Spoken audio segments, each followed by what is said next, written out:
కానీ నిన్నటి దినాన జ్ఞాపకం చేసుకుంటే మంగళగిరిలో కృపా సమాజం అని దైవ సేవకులు బేత్ వివేక్ గారు అని ఉన్నారు. ఓ పెద్ద విశాలమైన మందిరాన్ని ఏర్పాటు చేసి చాలా ఖరీదైన వస్తు సామాగ్రిని, అంటే ఆ సౌండ్ సిస్టమ్ కానీ లోపల ఇంటీరియర్ కానీ అది ఏదైనా కానీ చాలా వెలగలిగినవి తీసుకొచ్చి అక్కడ పెట్టారు.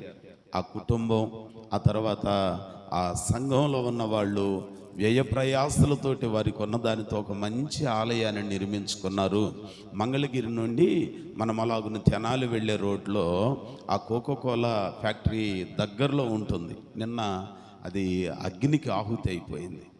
మొత్తం అగ్ని చేత ఐరన్ ట్రస్సులతో రేకులతో వేయబడింది. ఖాళీ ఆ ఐరన్ ట్రస్సులన్నీ కూడా బాగా అగ్నికి మెల్ట్ అయిపోయి అలాగున నేలమట్టం అయినట్లుగా కనపడింది. ఈరోజు ఉదయాన్నే చూస్తుంటే ఆ దైవ సేవకుడు దుఃఖంతో ప్రార్థన చేసుకుంటా ఉన్నాడు. ఇంకా వార్షికోత్సవం కూడా అవల, యానివర్సరీ ఫస్ట్ యానివర్సరీ కూడా అవల.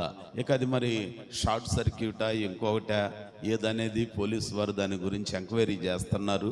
సరే, ఏది ఏమైనా విచారకరం ఏంటనంటే అంత ఖర్చు పెట్టి అంత మంచిగా నోటి దగ్గర ఆ తినేవి తీసుకొచ్చి దేవుని పిల్లలు ఆలయానికి పెడితే ఆలయం అలాగనైపోయింది. ఈరోజు కాలిన ఆ శకలాలకు ఎదురుగానే కాస్తంత సమయం ఆరాధన చేయటానికి వాళ్ళు కూడుకుంటున్నారు. అంత ఖర్చు పెట్టి వెంటనే అయిపోతే ఎవరికైనా బాధే. కాబట్టి దేవుని పిల్లలుగా మనం కూడా ఒక చిన్న ప్రార్థన చేద్దాం. త్వరలో మరలా ఖాళీ బూడిదైపోయిన ఆ స్థలములో నా దేవుడు ఒక మంచి ఆలయాన్ని నిర్మించునుగాక. దైవ సేవకులు బేత్ వివేక్ గారి కుటుంబానికి, విశ్వాసులకు దేవుడు గొప్ప ఆదరణ కలుగు చేయునుగాక. ఒక చిన్న ప్రార్థన, అందరం చేతులెత్తి మనస్ఫూర్తిగా ప్రార్థన చేద్దాం. దైవ సేవకులు దేవుని ప్రజలు కూడుకోవటానికి ఏర్పాటు చేయబడిన ఆలయం నిన్న ఉదయం అగ్నికి ఆహుతి అయిపోయింది. నిలవటానికి దేవుని పిల్లలకు ఆరాధన చేసుకోవటానికి నీడ లేకుండా అయిపోయింది.